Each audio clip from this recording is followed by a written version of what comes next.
નમસ્તે વિદ્યાર્થી મિત્રો, આજે વાત કરીશું ધોરણ 8 અને વિષય સામાજિક વિજ્ઞાનના ચેપ્ટર નંબર 16 સંસદ અને કાયદાના સંપૂર્ણ વિદ્યાર્થી મિત્રો સ્વાધ્યાયન પોથીનું સોલ્યુશન મેળવીશું. એ પહેલાં ચેનલની અંદર પ્રથમ વખત આવ્યા છો તો મિત્રો ચેનલને ખાસ સબસ્ક્રાઈબ કરી દેવી.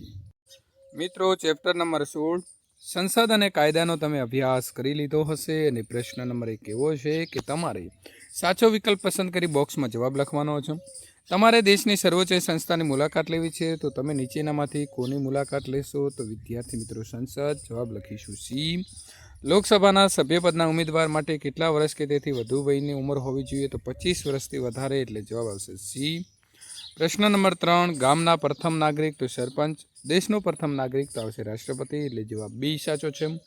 ભારતની અંદર કાયદો ઘડવાની પ્રક્રિયામાં કયા દેશની સંસદના મોડેલના આધારે વિકસાવી છે? તો બ્રિટન, જવાબ આવશે બી. આપણા દેશના પ્રથમ મહિલા રાષ્ટ્રપતિ કોણ હતા? તો શ્રી પ્રતિભા પાટીલ. સંસદના બંને ગૃહના સભ્યોને સામાન્ય રીતે શું કહેવાય? તો એમપી, મેમ્બર ઓફ પાર્લામેન્ટ. પ્રશ્ન નંબર 7 રાષ્ટ્રપતિ પોતાનું રાજીનામું કોને સોંપે છે? તો ઉપરાષ્ટ્રપતિને. સરકારનો કયો અંગ કાયદા ઘડવાનું કામ કરે છે? તો ધારાસભા. નીચેના પૈકી લોકસભાના પ્રથમ અધ્યક્ષ જે છે તે કોણ હતા? તો શ્રી ગણેશ વાસુદેવ માવળકર. પ્રશ્ન નંબર 10 લોકસભાના કોને ઉદ્દેશીને પ્રશ્ન પૂછવામાં આવે છે? તો અધ્યક્ષને. જવાબ આવશે ડી.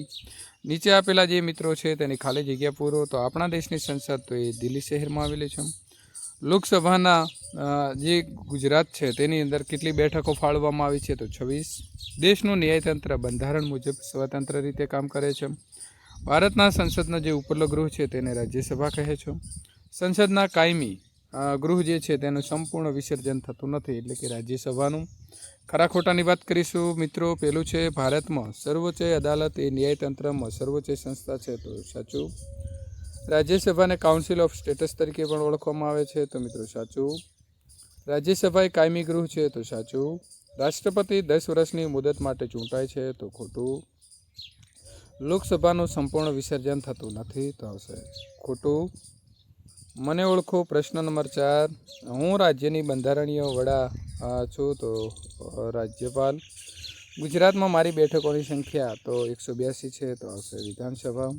હું લોકસભાનું સંચાલન કરું છું, તો આવશે લોકસભાના અધ્યક્ષ. હું સ્વતંત્ર ભારતનો પ્રથમ વડાપ્રધાન છું, તો પંડિત જવાહરલાલ નહેરુ. હું ગુજરાત રાજ્યનું પાટનગર છું, તો આવશે ગાંધીનગર. જોડકા જોડો મિત્રો. સંસદનું નીચલું ગૃહ તો જવાબ આવશે સી, લોકસભા. સંસદનું કાયમી ગૃહ તો આવશે ઈ, રાજ્યસભા. દેશના બંધારણીય વડા તો આવશે બી, રાષ્ટ્રપતિ. સંસદ સભ્ય તો જવાબ આવશે એ, મેમ્બર ઓફ પાર્લામેન્ટ. ખોટો શબ્દ છે તેના ઉપર છેકો મારો. ભારત દેશની રાજ્યસભામાં કુલ 250 સભ્યો છે. પ્રધાનમંત્રી બનવા માટે ઓછામાં ઓછી વય 25 વર્ષ હોવી જોઈએ. રાજ્યસભામાં રાષ્ટ્રપતિ 12 સભ્યોની નિમણૂક કરે છે. લોકસભાની ચૂંટણીમાં મતદાન જે છે તે પ્રત્યક્ષ પદ્ધતિથી થાય છે. મંત્રીમંડળના સભ્યોની ઔપચારિક રીતે નિમણૂક રાષ્ટ્રપતિ કરે છે. પ્રશ્ન નંબર મિત્રો 7 પારિભાષિક શબ્દોની સમજ આપો. તો સ્પીકર એટલે લોકસભામાં અધ્યક્ષ જે ગૃહની બેઠકનું સંચાલન કરી શિસ્ત જાળવે છે, તેઓ ગૃહની કાર્યવાહી સુચારુ રૂપે ચાલે તેની ખાતરી કરે છે. ખરડો એ કાયદો બનતા પહેલાંનો પ્રસ્તાવ છે જે સંસદમાં રજૂ થઈને કાયદાનું સ્વરૂપ લે છે.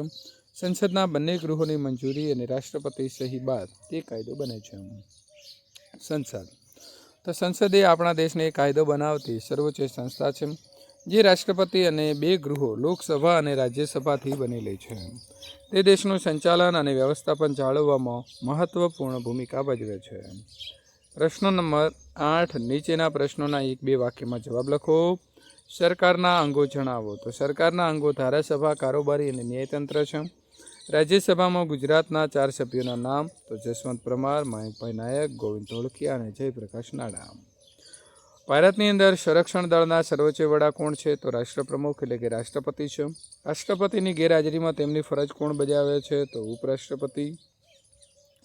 ભારતના જે છે મિત્રો વર્તમાન રાષ્ટ્રપતિ કોણ છે? તો દ્રૌપદી મુર્મુ છે. અને અગાઉના એક રાષ્ટ્રપતિનું નામ તો ડૉક્ટર એપીજે અબ્દુલ કલામ. રાજ્યપાલની નિમણૂક કોણ કરે છે? તો રાષ્ટ્રપતિ.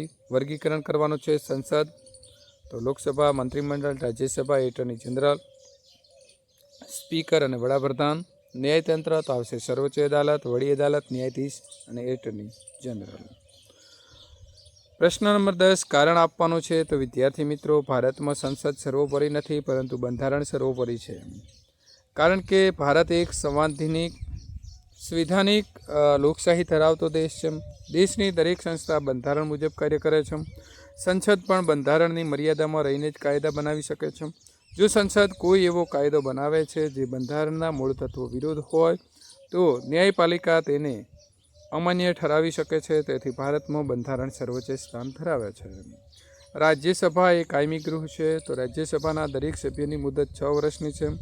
રાજ્યસભા કાયમી ગૃહ છે. તેનું ક્યારેય સંપૂર્ણ વિસર્જન બરખાસ્ત થતું નથી, પરંતુ દર 2 વર્ષના અંતે તેના સભ્યોને કુલ સંખ્યાના 3 ભાગના સભ્યોથી નિવૃત્ત થાય છે અને તેમની જગ્યાઓ તેટલા જ બીજા નવા સભ્યો જે છે તે ચૂંટાય છે.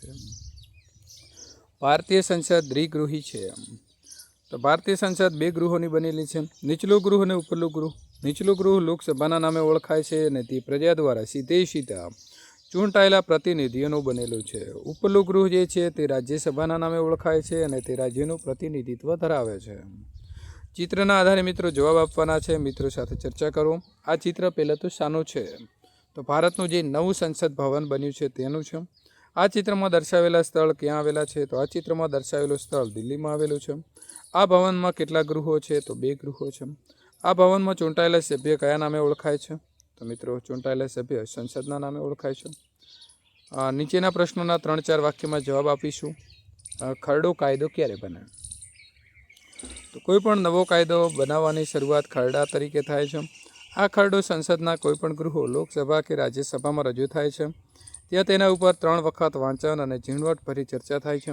બંને ગૃહોની મંજૂરી મળ્યા પછી આ ખરડો રાષ્ટ્રપતિ પાસે મોકલવામાં આવે છે અને તેમની સહી બાદ જ એ કાયદો બને છે. તમે સંસદ સભ્ય હો તો તમારા વિસ્તારમાં કેવા કાર્ય કરશો? તો જો હું સંસદ સભ્ય હોઉં તો મારા વિસ્તારમાં લોકોની સમસ્યાઓ જેવી કે રસ્તા, પાણી અને શિક્ષણ અંગે સંસદમાં અવાજ ઉઠાવીશ.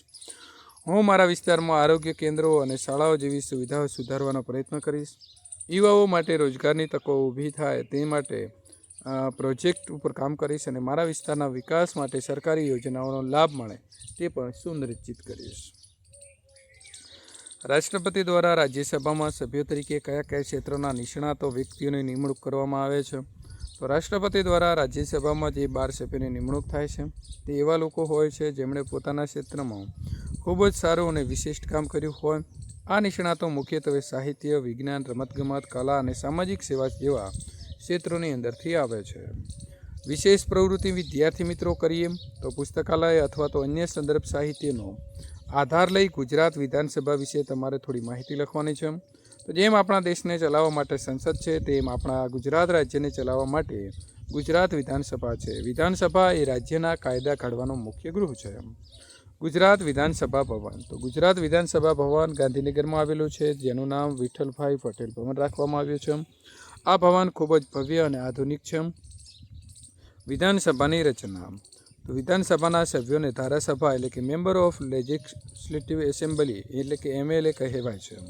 તેમની ચૂંટણી રાજ્યના લોકો દ્વારા સીધા મતદાનથી થાય છે.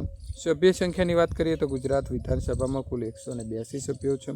લાયકાતની વાત કરીએ તો ધારાસભ્ય બનવા માટે નીચે મુજબની લાયકાત હોવી જોઈએ. ભારતનો નાગરિક હોવો જોઈએ. ઉંમર ઓછામાં ઓછી 25 વર્ષ કે તેથી વધુ હોવી જોઈએ. અસ્થિર મગજનો, નાદાર કે ગુનેગાર ન હોવો જોઈએ. જે તે રાજ્યના મતદાર મંડળમાં નોંધાયેલો હોવો જોઈએ. મુદતની વાત કરીએ તો વિધાનસભાની મુદત સામાન્ય રીતે 5 વર્ષની હોય છે. જોકે ખાસ સંજોગોમાં રાજ્યપાલ આ મુદત પહેલાં પણ વિધાનસભાને બરખાસ્ત કરી શકે છે. વિધાનસભાના કાર્યો. તો ગુજરાત વિધાનસભાના મુખ્ય કાર્ય મુજબ છે. રાજ્ય માટે કાયદો બનાવવા, જૂના કાયદામાં ફેરફાર કરવા અથવા તેને રદ કરવા, રાજ્ય સરકારના મંત્રીમંડળની કામગીરી ઉપર દેખરેખ રાખવી, રાજ્યની બજેટની મંજૂરી આપવી, રાજ્યના વિકાસ અને લોકોની જરૂરિયાત ઉપર ચર્ચા કરવી, જરૂર પડે તો સરકાર સામે અવિશ્વાસની દરખાસ્ત લાવવી. અધ્યક્ષ, જેને આપણે સ્પીકર પણ કહીશું. તો વિધાનસભાના સભ્યો પોતાનામાંથી એક સભ્યને અધ્યક્ષ એટલે કે સ્પીકર પદે ચૂંટે છે. તેઓ વિધાનસભાના બેઠકોનું સંચાલન કરે છે અને ગૃહમાં શિસ્ત જાળવે છે. જાણવા જેવું. તો ગુજરાત રાજ્યની રચના 1 મે 1960ના રોજ થઈ હતી. વિધાનસભા એ રાજ્યના લોકોની સીધી પસંદગીનું પ્રતિનિધિત્વ કરતું ગૃહ છે. વિધાનસભાની કાર્યવાહી જીવંત પ્રસારિત થાય છે જેથી લોકો તેને જોઈ શકે. વિદ્યાર્થી મિત્રો, આ પ્રકારે સંપૂર્ણ સોલ્યુશન મેળવવા માટે અહીં આપેલી એન્ડ સ્ક્રીન ઉપર ક્લિક કરીને મિત્રો સોલ્યુશન મેળવી શકો છો.